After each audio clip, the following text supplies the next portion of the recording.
देश की राष्ट्रपति द्रौपदी मुर्मू का आज महाकुंभ नगर में आगमन हो रहा है। वो संगम में डुबकी लगाएंगी और फिर अक्षयवट और बड़े हनुमान मंदिर में दर्शन पूजन करेंगी। करीब 5 घंटे का उनका महाकुंभ नगर में कार्यक्रम है। राष्ट्रपति सुबह 11 बजे प्रयागराज पहुंचेंगी और रात 8 बजे तक यहां रहेंगी।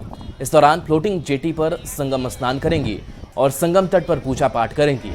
उनके आगमन को लेकर प्रयागराज मेला प्राधिकरण और जिला पुलिस प्रशासन की ओर से तैयारियां तेज कर दी गई हैं। राष्ट्रपति के स्नान के दौरान संगम तट समेत सभी स्नान घाटों पर आम श्रद्धालु डुबकी लगा सकेंगे। स्नान घाटों पर सुरक्षा के कड़े इंतजाम हैं।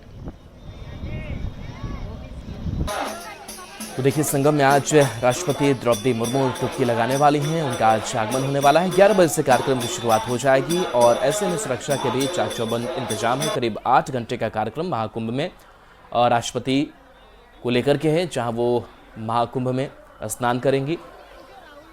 सुरक्षा के मद्देनजर इंतजाम पुख्ता है।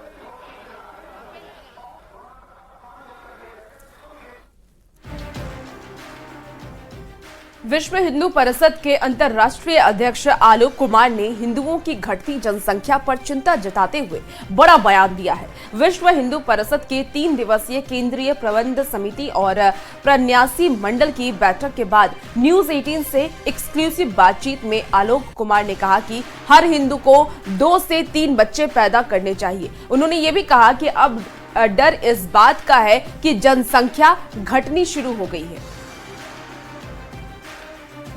ऑफ ट्रस्टीज की एक्सटेंडेड मीटिंग थी। इसमें हमने देश के विभागों से भी बुलाए थे। तो 13 देशों के भारत को मिलाकर कुल 950 लोगों ने इसमें भाग लिया।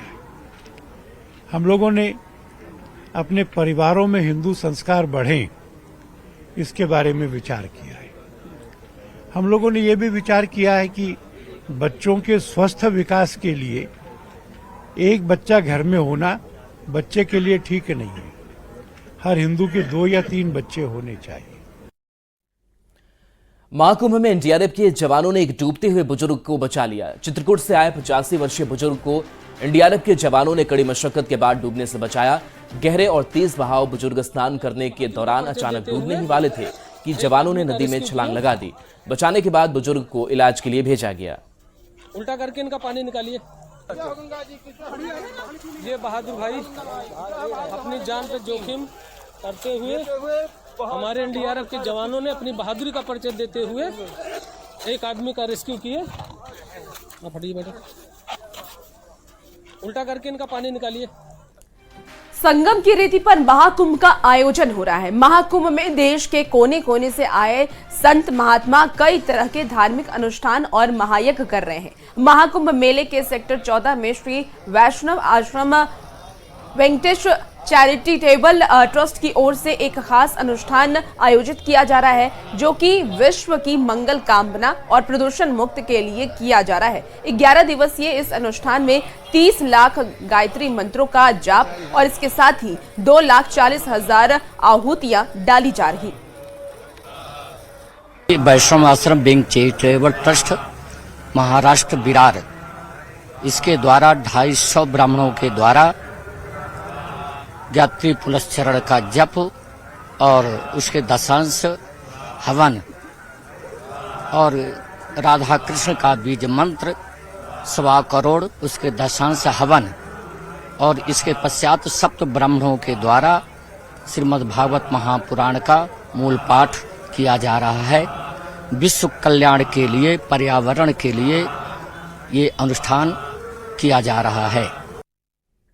महाकुंभ में माघी पूर्णिमा के अमृत स्नान पर भारी भीड़ उमड़ने का अनुमान है। इस दिन क्या ग्रह दशा होगी, क्या कुछ लोगों को करना चाहिए, क्या नहीं करना चाहिए, क्या खाना चाहिए, क्या नहीं खाना चाहिए, इसको लेकर आनंद अखाड़ा के बालकानंद गिरी महाराज ने न्यूज 18 से खास बातचीत की। देखिए, जो भी व्यक्ति इस कुंभ में स्नान नहीं किया है, चाहे माघ में स्नान करने से वंचित रह गया है, ऐसा माना जाता है कि पूर्णिमा स्नान के बाद उन लोगों का पूर्ण स्नान माना जाता है। जो किसी कतिपय कारणों से कुंभ में नहीं आ पाया, माघ का पूरा स्नान नहीं कर पाया, तो पूर्णिमा स्नान से उसकी क्षतिपूर्ति हो जाती है और पूरे महीने के स्नान का फल मिलता है। महाकुंभ में श्रद्धालुओं का तांता लगा है। वहीं माघ पूर्णिमा के दिन करोड़ों में श्रद्धालुओं के पहुंचने का अनुमान है। वहीं अभिषेक ब्रह्मचारी जी महाराज ने माघ पूर्णिमा पर स्नान के महत्व को बताया और ये कहा कि जो लोग महाकुंभ में अब तक स्नान नहीं कर पाए हैं वो माघ पूर्णिमा का स्नान कर ले तो उतना ही पुण्य मिलेगा।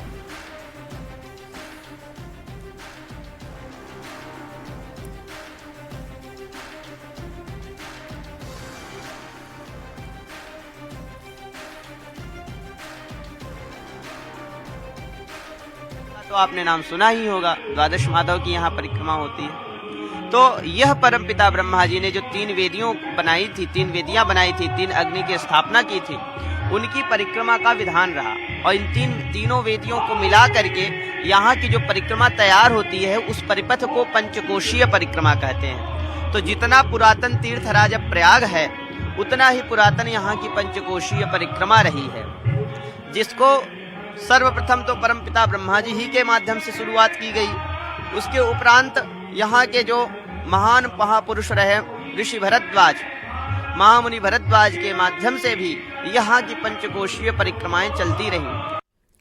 बड़ी खबर बिहार के राज्यपाल आरिफ मोहम्मद खान को लेकर के है। राज्यपाल आरिफ मोहम्मद खान ने पटना में एक बड़ा बयान दिया है। पत्रकारों से बात करते हुए राज्यपाल आरिफ मोहम्मद खान ने कहा कि कोई भी ऐसा काम जिससे किसी की यह चेतना बढ़े कि मैं किस समाज या जात में पैदा हुआ हूं, इससे समाज में तनाव बढ़ता है।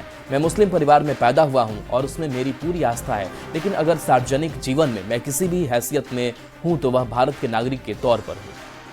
मैंने कहा कि पब्लिक लाइफ में मैं मुस्लिम परिवार में पैदा हुआ हूं, मेरी आस्था है, लेकिन पब्लिक लाइफ में मैं किसी भी हैसियत में हूं, चाहे पार्लियामेंट का मेंबर हूं, चाहे मिनिस्टर हूं, चाहे गवर्नर हूं, किसी भी हैसियत में हूं, वो कम्युनिटी के मेंबर के तौर पे नहीं बनाया जाता है, वो भारत के नागरिक को बनाया जाता है। तो लिहाजा उसी रूप में देखना चाहिए।